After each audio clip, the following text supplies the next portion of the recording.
my own way. Of course, Mr. Owen. Story started, and they... Well, I took to the idea about as well as a chicken takes to water. I'm not obliged to sell. We sell. By gum, I'll stand on my constitutional rights. You know, just saying that made me think. Do I really know what my constitutional rights are? Do I really know what the Constitution is? But the Constitution dates back... Surprised how our Constitution, old as it is, fits in with your story, the airport.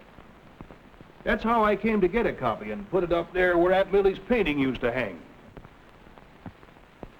I guess you know what the written... First, there's the preamble. We the people. And, well, you know. Then Article 1 sets up a Congress, the legislative branch of our federal government. Sure. And Article 2 provides for the executive branch. And Article 3 for the judicial branch. We've studied that. Those 3 articles define our federal government. Now... But remember, the federal government was established by the states getting together and delegating certain powers to it. Other powers they reserve to themselves. So we have Article 4, which deals with the relation of the states.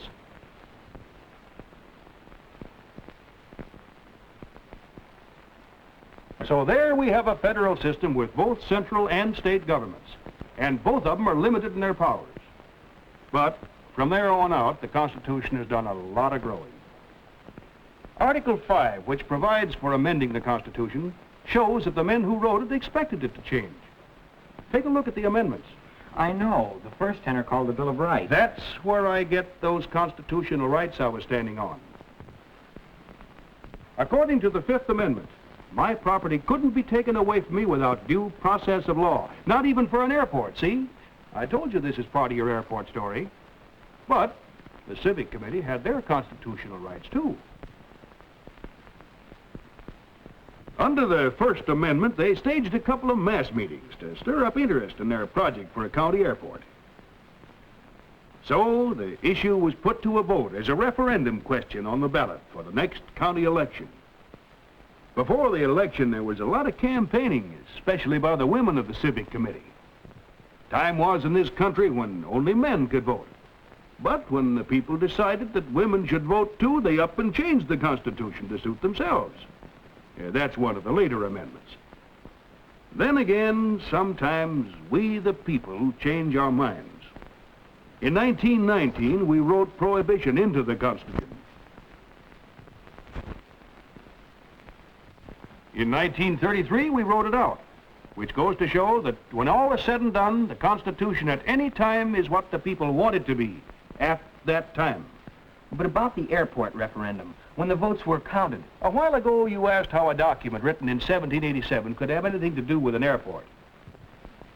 Well, son, you've got to stop thinking about the Constitution as just a written document, changed only by written amendments.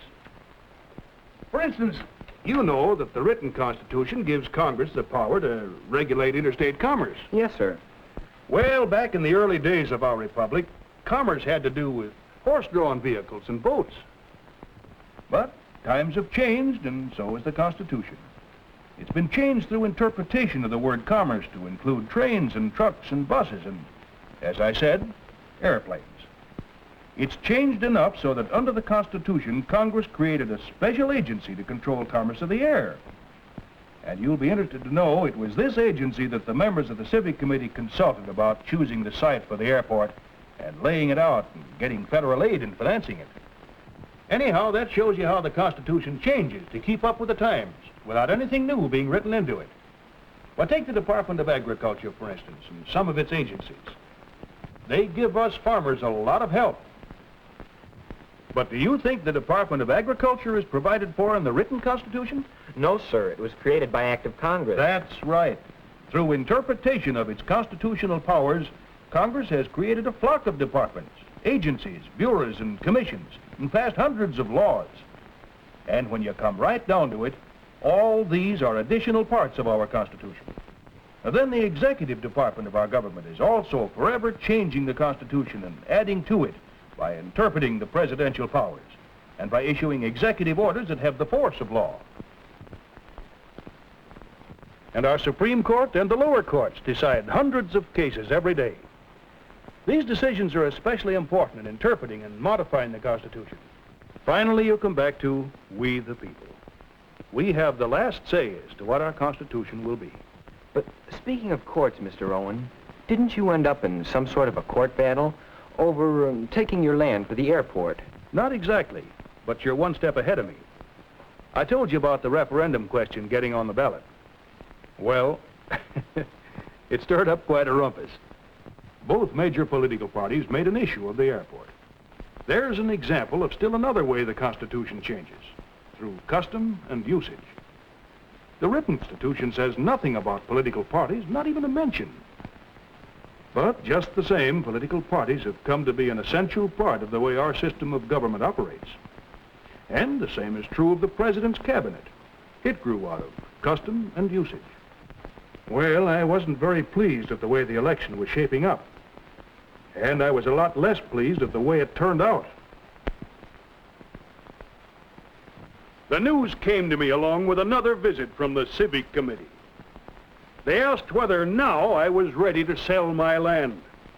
My answer was still no.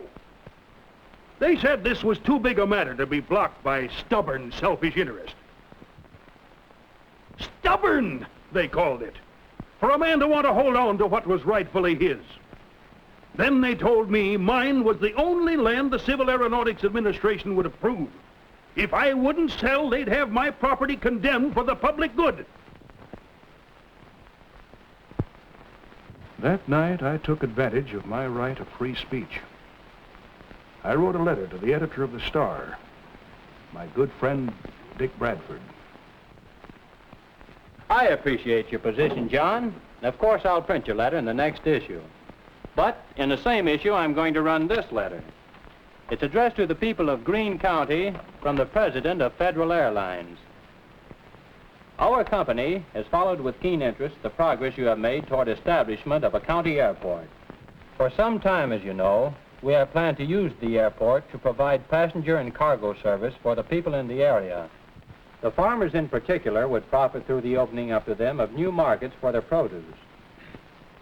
But now it appears that one of your farmers is so lacking in vision that by his stubbornness he will delay the airport project indefinitely. But it isn't stubbornness, Dick, it's just... I'm only reading this. The loss to the people of Greene County can easily amount to hundreds of thousands of dollars a year, but that is not our concern. Now, inasmuch as we have been approached by your neighbors in Montgomery County... Montgomery County? We plan to lend them our support in the establishment of an airport, which... Operator. Harriet, get me the president of the, Federal Airlines. Well, how do I know? New York or Chicago or someplace?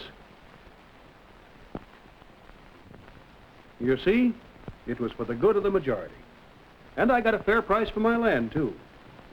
And I've still got my house and enough land on this side of the highway to keep me busy. Come here, Frank. Mm-hmm. There's one of the big birds, a real thoroughbred. Just think, more than 100 years ago, my grandfather plowed that land with a team of oxen. That's progress. And 100 years from now, when that kind of airplane is old-fashioned, our country will still be thriving under our living Constitution.